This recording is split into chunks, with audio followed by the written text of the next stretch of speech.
Assalomu alaykum qadrli tomoshabinlar. Toshkent manzillari loyihasi bugun ham xizmatingizda. Bugun ham e'tiboringizga ahamiyatga molik bo'lgan obyektlarni taqdim etishda davom etamiz. Aynan hozir biz turgan maskan yangi tashkil etilgan Toshkent University of Technology, ya'ni Toshkent Texnologiya universiteti hisoblanadi.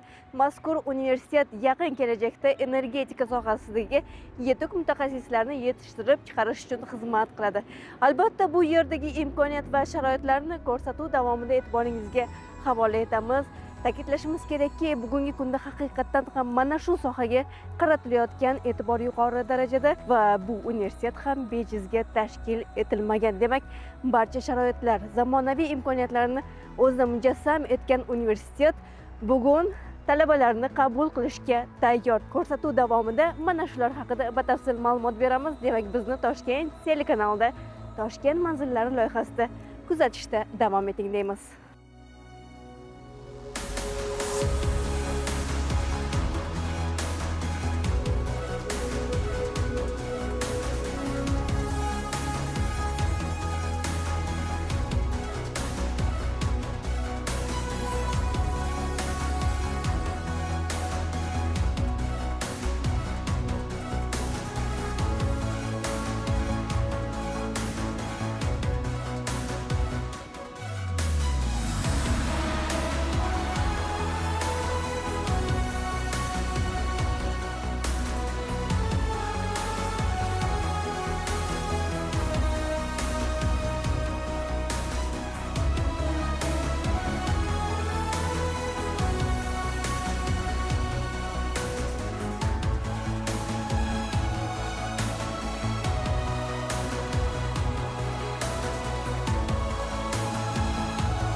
Demak, zamonaviy sohalardagi bilimlar berilar ekan, albatta sharoitlar ham shunga mutanosib bo'lishi kerak. Albatta, bu universitetimizning maxsusida nafaqat bo'lajak talabalarimiz, balki xodimlar uchun hamma shart-sharoitlar yaratilgan.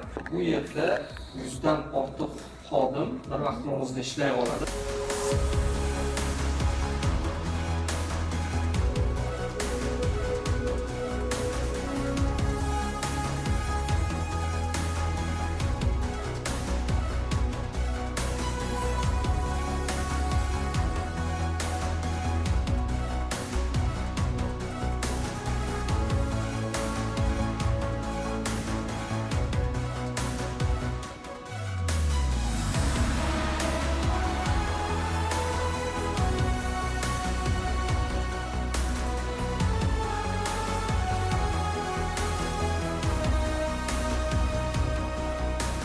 Hozir biz mana shu harakatlanayotgan qism, menimcha o'sha xodimlar uchun ajratilgan qism bo'lsa kerak, adashmasam. Birinchi qavatimiz aynan xodimlarimiz uchun mo'ljallangan. Bu yerda xodimlarimiz ish olib borishadi. Ya'ni har xil yig'ilishlar bo'lsa, onlayn offlayn yig'ilishlarda qatnashishadi.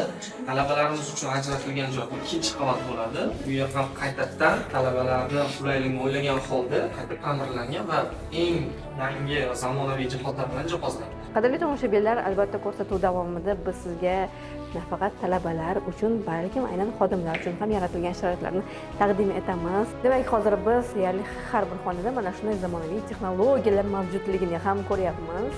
Albatta, mana men aytib o'tgan xonalardan bittasi, ya'ni yig'ilishlar va konferensiyalar uchun mo'ljallangan xona. Ekran bilan jihozlangan, bu yerda mikrofonlar, kolonkalar va boshqa stol-stul hammasi talabga javob beradi. Yangi tashkil etilgan universitetda hali qilinadigan ishlar juda ham ko'p, muhokamalar esa albatta kutib turmaydi. Shu sabab ham menimcha bunday xonalar bir emas, bir nechta tashkil etilgan. Albatta, har bir xonamiz eng zamonaviy texnikalar bilan jihozlangan va bu yerda yig'ilib qatnashchilar uchun hamma sharoitlar mavjud.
Albatta, kreativ dizaynerlik loyihasi asosida mana shu maskan rekonstruksiya qilingan. Ta'kidlashimiz kerakki, bu yerda har narsa inobatga olingan. Hattoki mana bizni kuzatib turgan qandillargacha chiroyli ko'rinish bergan. Haqiqatan ham o'zi aslida zamonaviylik deganda biz birinchi navbatda bino va inshootni ko'rinishini nazarda tutamiz, to'g'rimi?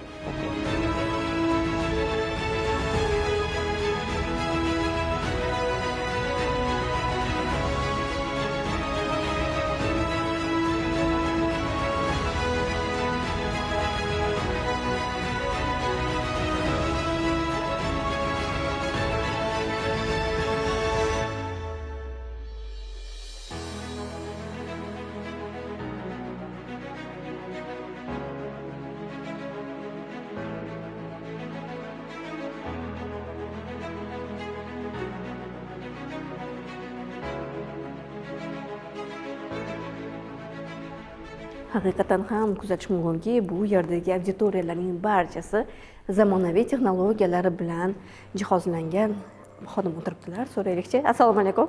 Assalomu alaykum. Hozir ko'ryapmizki, siz menimcha o'sha dasturlar ustida ishlayotgan bo'lsangiz kerak.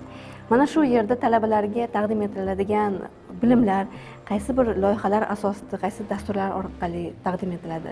O'quv materiallari, o'quv dasturlari Germaniyaning Konstruktor universiteti tomonidan ishlab chiqilgan bo'lib, o'quvchilarimiz uchun 5 oy davomida o'qitiladi. Kerak mana shu yerda o'tirib davom ettirsangiz, chunki hozir ko'ryapmizki, biroz hayajonlanyaptilar. Bu tabiiy hol, lekin ajoyib o'rindiqlar bor ekan bu yerda. Menimcha talabalar uchun barcha imkoniyatlarni o'zida mujassam etadi. Xo'p, endi men talaba sifatida sizni tinglashga tayyorman, albatta bu hazil, lekin aynan bizni teleekranlar orqali talaba bo'lish niyatida bo'lganlar kuzatayotgan bo'lsalar, menimcha hamma savollarga javob ola olsalar kerak. Siz hozir aytyapsizki, aynan foundation, ya'ni tayyorgarlik kurslari olib borilyapti, to'g'rimi? Foundation kurslarimiz o'z faoliyatini boshlagan o'quvchilarimiz yanvar oyidan darslarni boshlashdi va ular 5 oy davomida matematika, fizika, ingliz tili va shuningdek muhandislik yo'nalishlari bo'yicha har xil master klasslar olib boriladi ularga. Ulardan albatta biz imtihon olamiz, imtihondan o'tgan o'quvchilarimizga sanoqli o'quvchilarimizga balki bilimi yana ham hammasini olsak hammasini biz o'zimizni foundation kursimizni sertifikatini beramiz. Bu sertifikat ularga o'zimizning Toshkent texnologiyalar universitetimizga kirishda ustuvorlik beradi. Ya'ni bunda har bir o'quvchilarga belgilangan miqdorda qo'shimcha ballar beriladi.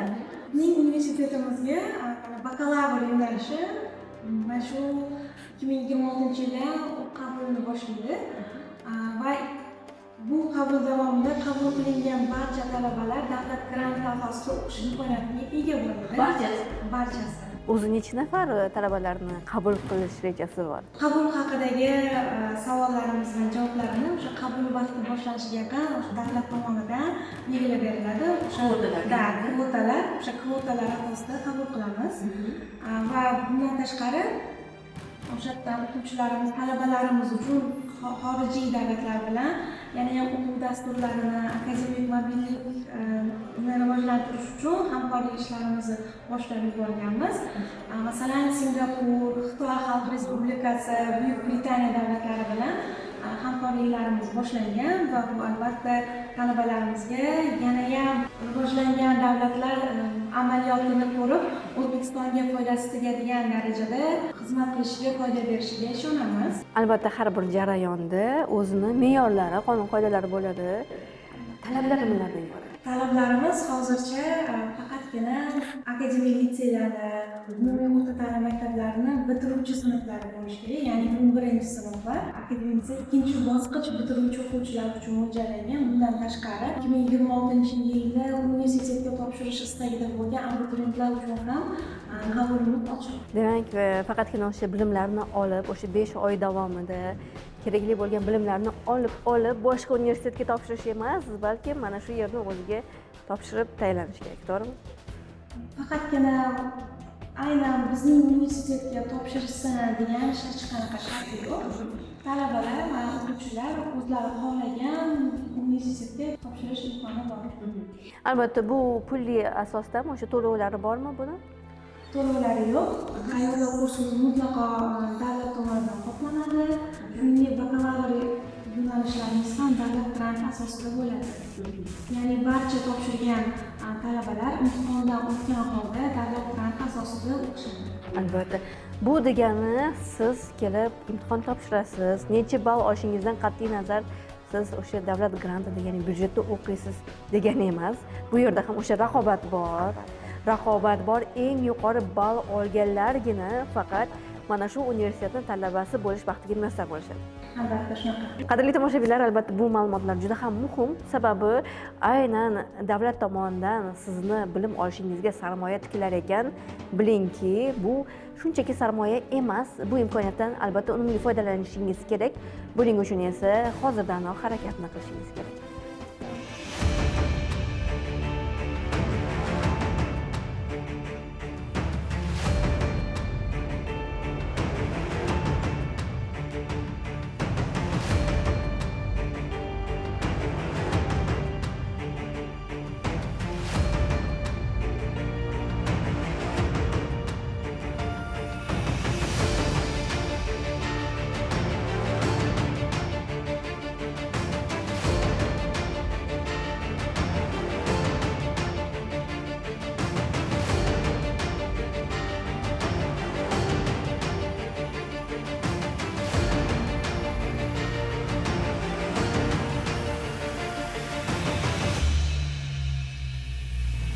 Hozir mana shu yerda harakatlanib turib bir narsaga e'tibor qaratdimki, haqiqatan ham bugungi kunda biz mana shu darajaga erishishimizda albatta bizning ota-bobolarimizning ulkan hissalari bor ekanligini mana shu devorlarda osilib turgan suratlardan ham ko'rib anglashimiz, yana bir bor his qilishimiz mumkin ekanligini mutasaddilar yana bir bor eslatib o'tishgan.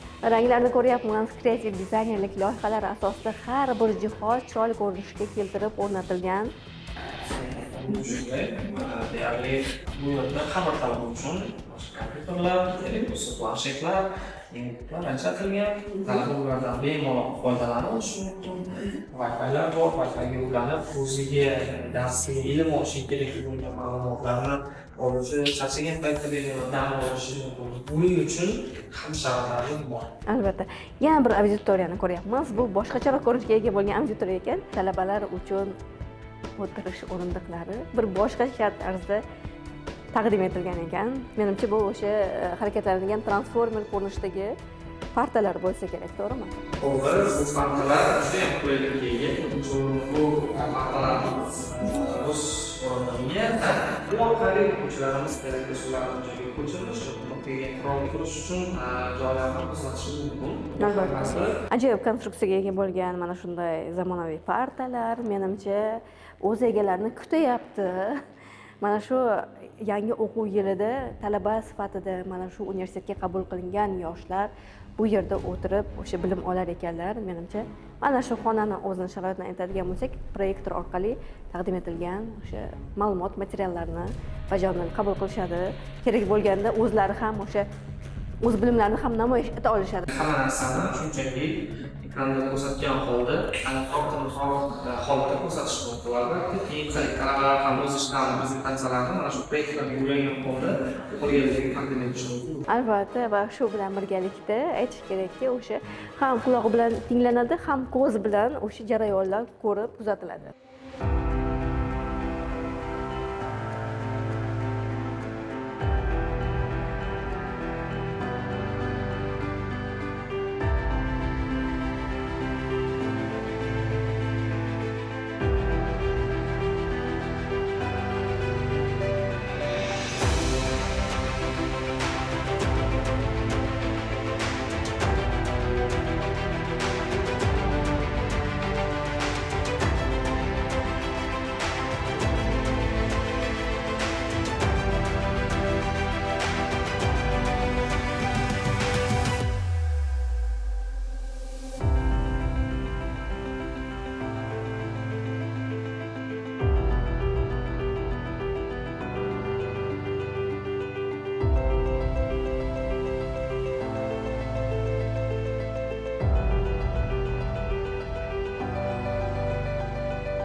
Albatta yana bir keng xona. Demak, bu xonani o'z maqsad vazifasi bo'lsa kerak. Bu yerda aynan ustozlar uchun yani hamma sharoitlar bor. Qulay kreslo, stollar, keraklilar. Bu yerda o'quvchilarimiz o'zlarining faoliyatiga tegishli bo'lgan ishlarni amalga oshirishlari mumkin. Keling, biroz o'tirib suhbatlashib olsak. Hozir haqiqatan ham ko'ryapmiz. Barcha sharoitlar haqiqatan ham bugun o'sha pedagoglar uchun yaratilganligini, demak, hattoki shaxsiy shkaflargacha bo'lar ekan bu yerda.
Toshkent Texnologiyalar universiteti o'zi aslida nima sababdan mana shunday masshtabda tashkil etilyapti va uning loyihasini asl maqsadi nimadan iborat? Mana shu haqida albatta mutaxassisdan so'raymiz, chunki o'sha hamkorlarning ham o'rni bu universitetni tashkil etilishda o'z ahamiyatiga ega, to'g'rimi? Ассаламу алейкум. Assalomu alaykum. Компания BCG работает в Узбекистане с 2017 года по вопросам развития крупных проектов, привлечения инвестиций, экономического развития.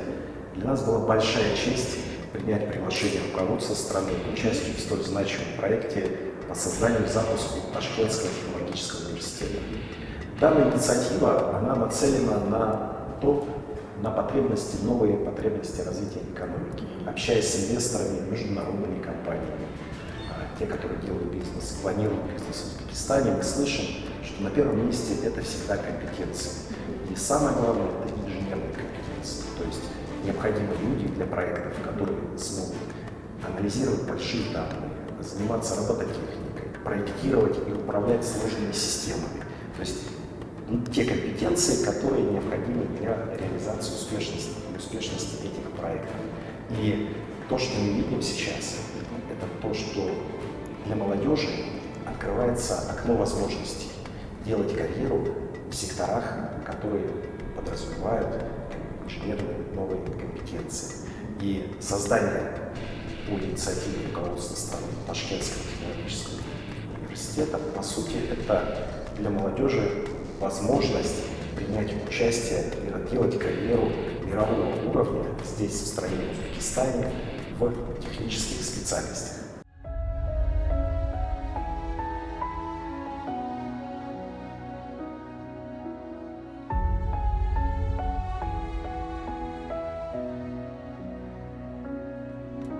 Albatta, hozir mana ko'ryapmiz, biz deyarli amaldagi universitetda turibmiz va aynan sizni kompaniyangizni mana shu universitetni tashkil etilishdagi o'rni qay darajada? Руководством страны была поставлена очень амбициозная задача в очень сжатые, короткие сроки создать университет, который сможет дать качество образования на уровне лучших университетов мира.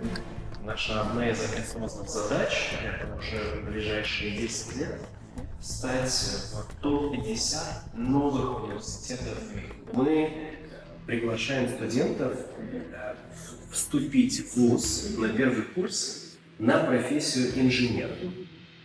В ходе обучения за первый и за второй курс студенты смогут определиться, что именно им нравится больше, и выбрать свою специальность через набор выбранных предметов специально и выпуститься по той специальности, которая им понравится. В первые годы это будут специальности, связанные с electrical engineering, которая очень востребована в Узбекистане, будет востребована еще больше с развитием зеленых технологий, с трансформацией энергетической системы страны. Второе — это material science, которая тоже очень востребована благодаря новым проектам, которые сейчас развиваются. Вот. А также еще инженерия, связанная с автомобильной промышленностью, связанная с разработкой механизмов, роботикс, производственных линий и так далее.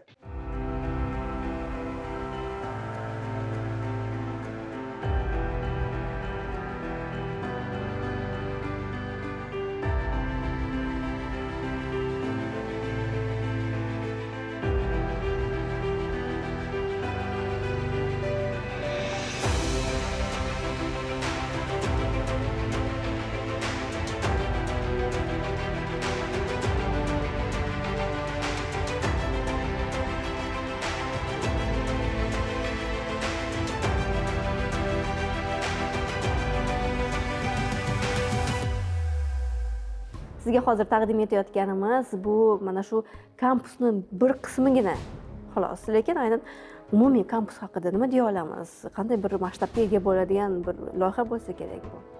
Кампус очень важен для университета, потому что кампус создает комфортную среду и атмосферу и для студентов, и для преподавателей.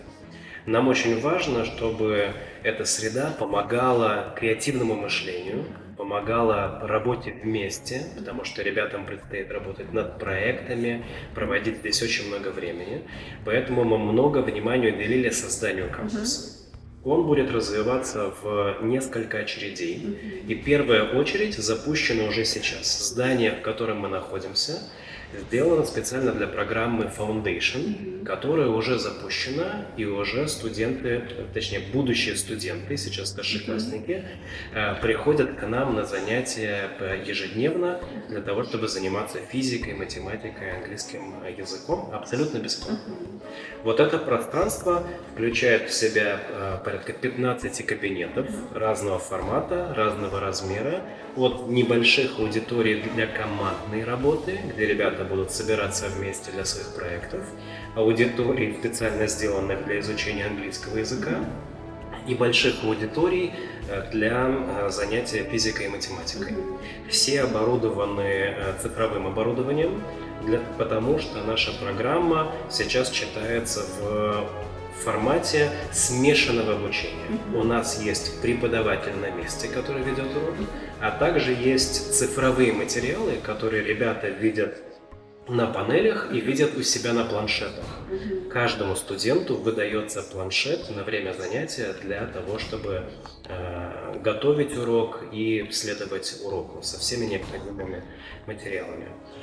Это пространство также имеет зоны для собраний, для открытых лекций, которые мы будем проводить. Вторая очередь кампуса – это соседнее здание, соединенное коридором, где будет 7 этажей, включающих в себя и спортивный зал, и библиотека, и будущий музей технологий, и учебные классы.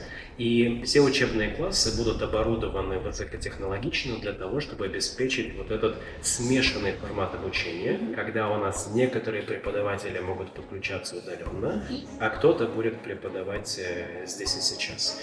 И это абсолютно уникальный на данный момент проект не только в Республике Узбекистан, но и в Центральной Азии. И при проектировании этих помещений все требования формировались с учетом самых строгих международных стандартов.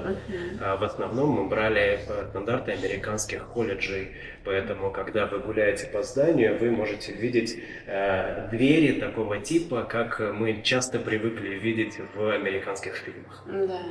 Haqiqatan ham shunday. Va agarda o'sha o'quv jarayoni amaliyot bilan birgalikda birlashsa, menimcha o'sha kerakli bo'lgan natijaga tezroq erishiladi. Har narsa mana shu yerning o'zida tashkil etilar ekan.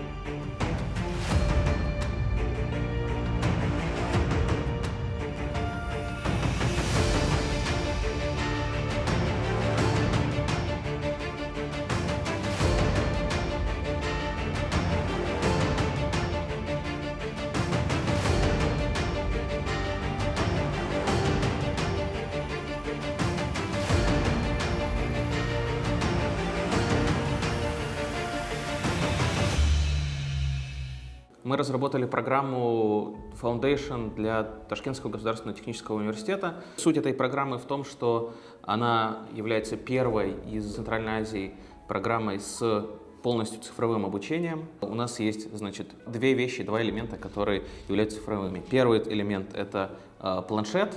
У всех студентов есть, мы закупили планшеты, выдаем эти планшеты для обучения в классе. Также студенты пользуются ноутбуками, планшетами, телефонами для обучения дома. Второй элемент — это, собственно, программное обеспечение, которое мы разработали совместно с нашим партнером Constructor University in Bremen. Этот университет, с которым мы запустили партнерство в разработке курса Foundation. Программа выглядит следующим образом. У нас есть два предмета — математика и физика. В данном программном обеспечении есть темы и подтемы, которые можно выбрать, посмотреть, что проходилось в классе. Вот, например, урок функции. Данное занятие проходится в классе. У студентов всегда есть возможность освежить в памяти, что конкретно, какие темы проходились, какие задания выполнялись. У студента также есть возможность здесь порешать домашние задания, получить обратную связь по программе, а также, собственно, потренироваться перед экзаменами. Также студенты здесь получают возможность использовать разные цифровые инструменты. Например, они могут перед подготовительным тестом, перед, собственно, самим большим экзаменом. Тогда передам слово Севаре. Да, программа нацелена на две ключевые цели, первая из которых — это подготовка учеников к поступлению в университет. Сейчас мы видим тенденцию, что молодежь в целом больше интересуется либо гуманитарными науками, либо в технических направлениях они выбирают в основном IT, либо бизнес, финансы, экономические направления, и интерес к техническим и более инженерным направлениям довольно низок. Вот. И программа, как и весь университет, имеют и хотят поставить перед собой роль и миссию повысить престиж высшего технического образования в Узбекистане. Это будет сделано через ряд факультативов, дополнительных каких-то занятий, экскурсий, интересных воркшопов. Это будут гостевые лекции с участием индустриальных партнеров и так далее.